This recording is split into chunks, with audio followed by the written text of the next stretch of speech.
ज्वारीची भाकरी करण्यासाठी मी ज्वारीचं पीठ घेतलेलं आहे. हे 3 ते 4 भाकरीचं पीठ आहे. हे भाकरीचं पीठ भिजवण्यासाठी आपण गरम पाणी करून घ्यायचं, उकळलेलं पाणी. ते थोडं थोडं पिठामध्ये टाकायचं आणि सराट्याच्या साहाय्याने छान फिरवून घ्यायचं आणि एकजीव करण्याचा प्रयत्न करायचा. हे बघा, पीठ मी असं फिरवत आहे, कारण का हाताच्या साहाय्याने करू नका. पाणी खूप गरम असते आणि पीठही खूप गरम असते. हाताने पाहिलं पीठ थोडं मोकळं आहे. आता आपण थोडं पाणी त्यात अजून टाकून घेऊ.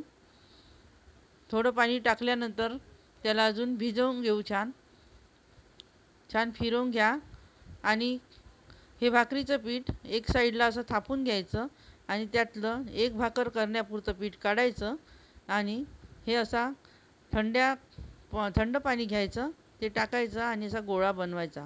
छान मऊसूत गोळा बनवायचा, नाहीतर भाकर क्रॅक जाते. आणि ते असं हातावर घ्यायचं आणि गोल गोल करण्याचा प्रयत्न करायचा. हाताच्या साहाय्याने ते मोठं करायचं. हाताच्या गाद्याच्या साहाय्याने दाबून दाबून तिला गोल फिरवून फिरवून मोठं करायचं. आणि हे बघा, खालून आता जाड जाड येते, ते असं बोटाच्या साहाय्याने छान दाबून दाबून वरपर्यंत न्यायचं. अजून फिरवायचं, अजून बोटाच्या साहाय्याने पाण्याचा हात घ्यायचा आणि दाबून घ्यायचं. आणि अशी गोल भाकर झालेली आहे. आता हे भाकर तव्यावर टाकून घ्यायची. थोडी वरून पांढरी झाली की सराट्याला थोडंसं पाण्यात बुडवायचं आणि भाकर पलटी करून घ्यायची. आणि आता खालून ती शिजत आली की नाही हे बघण्यासाठी तिला पाहायचं. आणि हे बघा, खालून शिजलेली आहे. आता आपण पलटी केली भाकर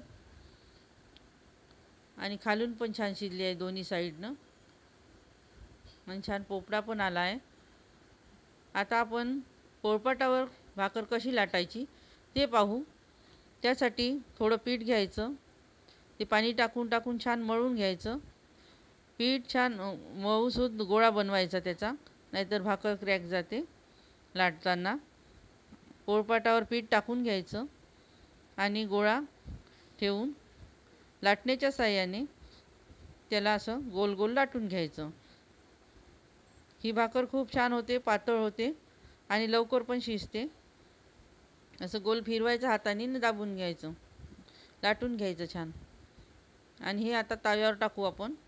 ही बघा, तव्यावर टाकायची आणि त्यावर थोडं पाणी टाकायचं थंड आणि हाताच्या साहाय्यानं असं वरून लावून घ्यायचं.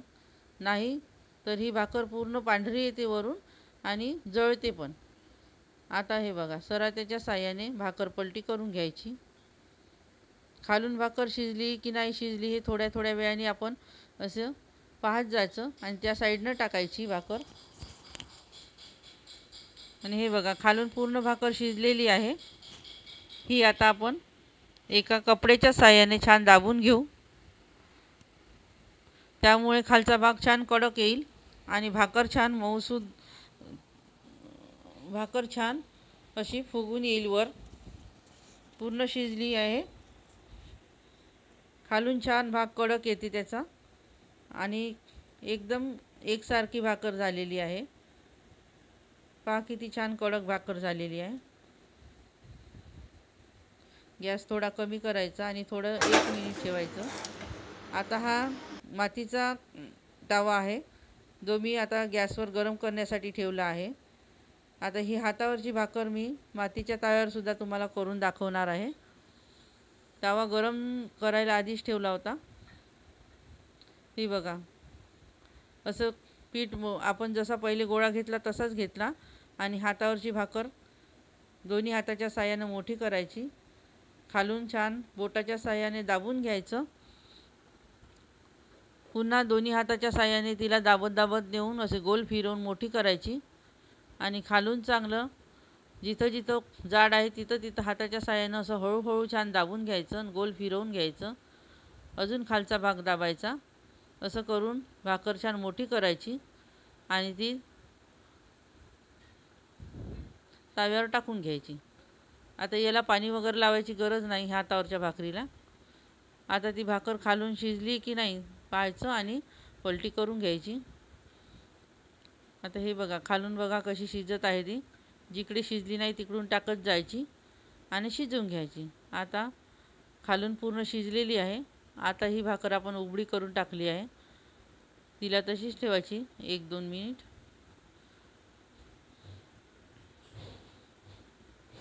आणि हे बघा कशी भाकर पूर्ण शिजलेली आहे. ही मातीच्या तव्यावरची भाकर आहे. आता आपण लाटलेली भाकर करून घेऊ. आता मी ते तशीच पोळपाटावर लाटून घ्यायची भाकर, पहिले जशी मी लाटली होती तशी. तवा एकदा गरम झाला की तो थंडा होत नाही, छान गरम राहतो. हे बघा तव्यावर टाकून घेतली. आता त्यावर थोडं पाणी टाकायचं, कारण का लाटलेल्या भाकरीवर पाणी टाकण्याचे खूप आवश्यक आहे, कारण का पीठ असते त्याला. आता हिला पलटी करून घेऊ आपण. हे बघा खालून किती छान शिजली आहे सगळी.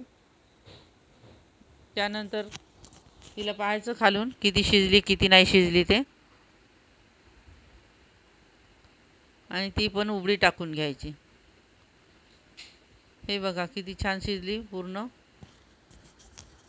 हे बघा दोन्ही प्रकारच्या भाकरी मी तुम्हाला दाखवलेल्या आहे. तुम्ही पाहू शकता किती छान भाकरी शिजून व झालेल्या आहे आणि कडक पण झालेल्या आहे.